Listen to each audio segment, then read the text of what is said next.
এটা মরিচটা হলো ফায়ার বক্স ইউনাইটেড কোম্পানি। প্রথমবার 300 কেজি করছিলাম, আচ্ছা তারতে 7.5 মন হয়।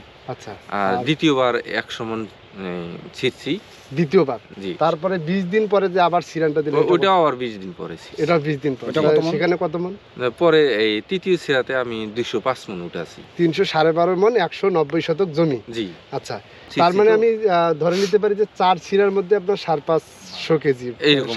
550 মন, জি, তাতে এরকম আপনার হবে। প্রায় 20 টনের মতো মরিচ আসে আর কি। হবে 4 মাসে আপনার আছে যে 20 টন 22 টনের মতো মরিচ আপনি 4 ছিরাতে পাইতেছেন। পাইতেছি। প্রথমে আমি 85 টাকা কেজি কেজি বিক্রি পাইছেন। করছি, 90-85 টাকা। আচ্ছা দ্বিতীয়বার আমি বিক্রি করছি মানে 60, 55, 60 এর ভেতরে 300 মানে কত কেজি বললাম? 300 প্রায় 12.5 মন। 12.5 তাতে আমি প্রথম ছিড়াতে পাচ্ছি 29,000, দ্বিতীয় ছিড়াতে পাচ্ছি আমি ওই 1,58,500, আর তৃতীয় ছিড়াতে পাচ্ছি আমি 2,00,000 মানে 18,500। তার সেটা মানে বাদ সব দিয়ে বাদ আমি দিয়ে আপনি 4,25,000 টাকা আপনার ক্যাশ, জি, মানে cash। এখানে কোনো আর কোনো খরচ নাই, কস্টিং খরচ নাই। না, আমি আশা করতেছি এটা এই ছিড়ার পরে মনে হয় আরো কমপক্ষে 2 ছিড়া হবে।